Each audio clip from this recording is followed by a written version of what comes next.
नमस्कार, NMF news पर आप सभी का बहुत स्वागत। मैं हूं आपके साथ अभिषेक पुंडी। कई दिनों से चर्चाएं ऐसी चल रही थी कि उत्तर प्रदेश के मुख्यमंत्री योगी आदित्यनाथ दिल्ली आएंगे, दिल्ली आकर प्रधानमंत्री मोदी से मुलाकात करेंगे, गृह मंत्री अमित शाह से मुलाकात करेंगे, रक्षा मंत्री राजनाथ सिंह से मुलाकात करेंगे और बीजेपी के अध्यक्ष जेपी नड्डा से मुलाकात करेंगे।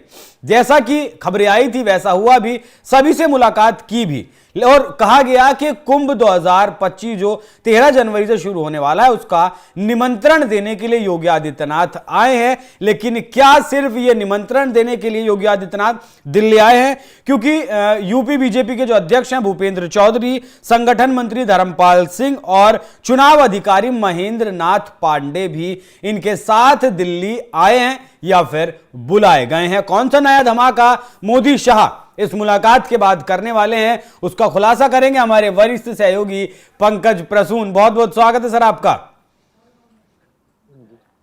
क्या बड़ी खबर?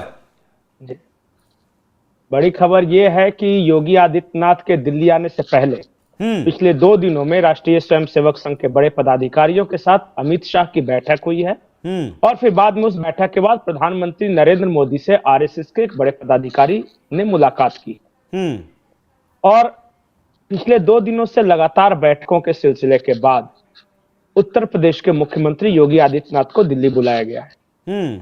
आधिकारिक रूप से जैसा आपने बताया, ये कहा गया है कि कुंभ मेले का निमंत्रण देने आए थे। जी, निमंत्रण देने आए थे, ठीक है, अच्छी बात है। राजनाथ सिंह जी को निमंत्रण दिया, जो कि पहली बार जो बैठक हुई थी आरएसएस के साथ वो राजनाथ सिंह के आवास पे हुई थी। उसके बाद जेपी नड्डा जो कि वर्तमान राष्ट्रीय अध्यक्ष हैं, और उसके बाद अमित शाह के साथ मुलाकात की और उसके बाद अब प्रधानमंत्री नरेंद्र मोदी के साथ मुलाकात होनी है। बहुत हाई प्रोफाइल विजिट है। ये आधिकारिक तौर पे कुंभ का निमंत्रण है, लेकिन इसके पीछे की कहानी बहुत दिलचस्प है। 2 बातें हैं जिसपे विस्तार से चर्चा होनी है। पहली बात यह है कि सरसंघ चालक मोहन भागवत जी ने जो बयान दिया और उसे उत्तर प्रदेश के परिप्रेक्ष्य में लिया गया, संभल बदायूं आदि के परिप्रेक्ष्य में इस तरह का मैसेज गया कैडरों में कि मोहन भागवत और योगी आदित्यनाथ दोनों अलग अलग पिच पे बैटिंग कर रहे हैं। इस तरह का मैसेज गया जो कि खबरों के माध्यम से आया जी। जो कहा गया उसमें वो स्वाभाविक भी था। हाँ, और इस विषय पर चर्चा होनी है शीर्ष स्तर पे। काफी चर्चा हुई है राष्ट्रीय स्वयंसेवक संघ और भारतीय जनता पार्टी के बीच इस बयान को लेकर, और उसके बाद पैचअप की कोशिश भी हुई है। मिलिंद परांडे साहब ने पैचअप की कोशिश की, ऑर्गेनाइजर में ये छपा, लेख छपा, ये सब कुछ हुआ। दूसरा एक महत्वपूर्ण विषय है, और विषय ये है कि जनवरी में भारतीय जनता पार्टी के नए राष्ट्रीय अध्यक्ष की घोषणा होनी है और जेपी नड्डा साहब को बता दिया गया है कि अब और एक्सटेंशन नहीं मिलने जा रहा। तो जेपी नड्डा से जो मुलाकात हुई है योगी आदित्यनाथ जी की, और उसके बाद फिर अमित शाह जी से, राजनाथ सिंह जी से, ये देखिए अभी जो थे ना, अभी अमित शाह इससे पहले राष्ट्रीय अध्यक्ष थे, उससे पहले राजनाथ सिंह राष्ट्रीय अध्यक्ष थे और फिर नड्डा, ये तीनों जो राष्ट्रीय अध्यक्ष थे उनसे मुलाकात हुई है योगी आदित्यनाथ की। और लास्ट में प्रधानमंत्री नरेंद्र मोदी से मुलाकात होनी है। अब है क्या जो अंदर की बात है, जो पर्दे के पीछे की कहानी है, वो ये है कि संघ से जुड़ा हुआ एक दलित व्यक्ति जो कि भारतीय जनता पार्टी में लंबे अरसे से काम कर रहा है संगठन में, उसे राष्ट्रीय अध्यक्ष बनाने की योजना है। और अगर मैं नाम बता दूं तो ये फिर गड़बड़ हो जाएगी। मैंने पहले के वीडियो में बता रखा है कि तय हो चुका है, उस नाम को लेके योगी आदित्यनाथ जी भी सहमत है और हर पहलू से जांच की गई। बीच में दिल्ली मीडिया का एक तबका ये खबरें चला रहा था भूपेंद्र यादव को लेकर कि भूपेंद्र यादव को बनाया जा सकता है, वो नहीं बन रहे। उसके बाद एक और मीडिया चला रहा था खबर कि सीआर पाटिल जो कि गुजरात भाजपा के प्रदेश अध्यक्ष, उन्हें बनाया जा सकता है, संगठन में लंबे समय से काम किया, वो नहीं बन रहे। क्यों नहीं बन रहे मैं बता रहा हूं। सीआर पाटिल गुजरात से हैं, अमित शाह गुजरात से, नरेंद्र मोदी गुजरात से, तो ये गुजरात ज्यादा हो जाएगा, मैसेज अच्छा नहीं जाएगा देश में, इस वजह से ये कट गई। भूपेंद्र यादव के साथ संगठन के आदमी तो हैं, अमित शाह के वफादार भी हैं, लेकिन अभी उनको हाई प्रोफाइल मंत्रालय मिला हुआ है, और दूसरा उन पे थोड़ा सा कास्टिज्म का एक आरोप है, छींटे कुछ पड़े हुए हैं।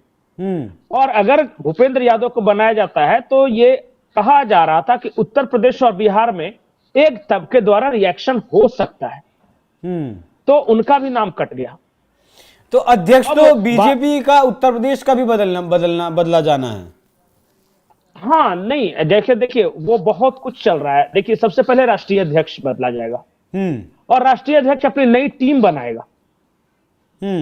अभी हर जो राष्ट्रीय अध्यक्ष रहता है वो अपने पसंद के व्यक्ति को या फिर अपनी टीम एक अलग तरह से निर्माण करता है, एक अलग तरह से काम करने का हर का अलग तरीका है, कोई सही कोई गलत नहीं। और जब अमित शाह थे तब लक्ष्मीकांत वाजपेयी जी थे यहाँ उत्तर प्रदेश के प्रदेश अध्यक्ष। फिर उसके बाद जब जेपी नड्डा जी आए तो भूपेंद्र जी को बनाया गया। अब जो नए बनने वाले हैं, और हमारे पास जो जानकारी है वो उत्तर प्रदेश के हैं, दलित हैं, संघ से जुड़े हुए हैं और पुरुष हैं। अब इससे ज्यादा मैं गेस बताऊंगा तो फिर जो इस फील्ड से जुड़े हुए लोग हैं वो समझ जाएंगे कि मैं किनके बारे में इशारा कर रहा हूं, तो वो अच्छा नहीं होगा। और योगी आदित्यनाथ को ये बताने के लिए, सहमति लेने के लिए क्या बुलाया गया? सहमति लेने के लिए नहीं, 2027 का इलेक्शन बेहद महत्वपूर्ण है जो उत्तर प्रदेश में होने जा रहा है। और उत्तर प्रदेश में दलित और अति पिछड़े बीजेपी के साथ फॉर्मिडेबल अलायंस करके अगर लड़ते हैं तो फिर जीत के चांसेस बढ़ जाते। और इन्हीं सब बहुत तरह की बातें उसमें आई। जब वो नाम की घोषणा होगी ना जनवरी के में, तो आप देखिएगा कि लगेगा कि अरे यार ये भी सोचा था, ये भी सोचा था, ऐसा आदमी था, न्यूज में नहीं था, किस तरह की बातें हैं। अब वो क्या होगा कि देखिए, उत्तर प्रदेश है, उसके बाद 2029 है। मैं आपको आज लिखित रूप से देने के लिए तैयार हूं कि 2029 में योगी आदित्यनाथ बीजेपी के केंद्र में होंगे और सारी रणनीति उसी के इर्द गिर्द केंद्र में होंगे। भारतीय जनता पार्टी के रणनीति के केंद्र बिंदु होंगे योगी आदित्यनाथ, और उसलिए भी इनके पसंद के व्यक्ति को राष्ट्रीय अध्यक्ष होना चाहिए। इस मामले में भी चर्चा हुई है।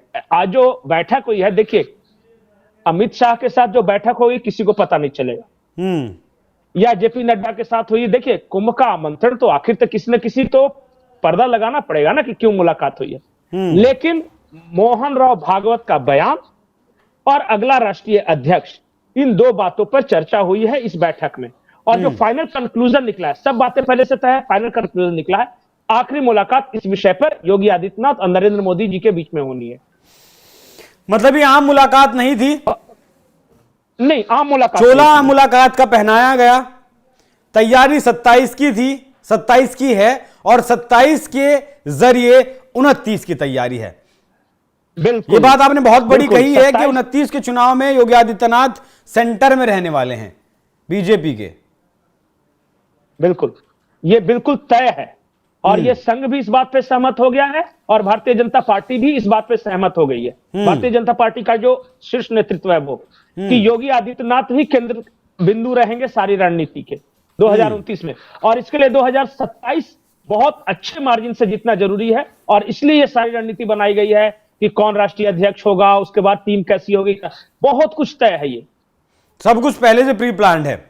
लेकिन इन तस्वीरों में जो तस्वीरें आपने भी देखी, हमने भी देखी, जो बॉडी लैंग्वेज है योगी आदित्यनाथ की, वो राजनाथ सिंह के साथ हो, अमित शाह के साथ हो, जेपी नड्डा के साथ हो, वो बहुत ही पॉजिटिव एक बॉडी लैंग्वेज देखने को मिली, जो संदेश साफ देती है कि भविष्य में जो कुछ होने वाला है वो अच्छा होने वाला है। तो देखना दिलचस्प होगा कि क्या कुछ आने वाले वक्त में होता है। पंकज जी, बहुत बहुत धन्यवाद आपका। दर्शकों, चर्चा कैसी लगी कमेंट कर जरूर बताइएगा। नमस्कार।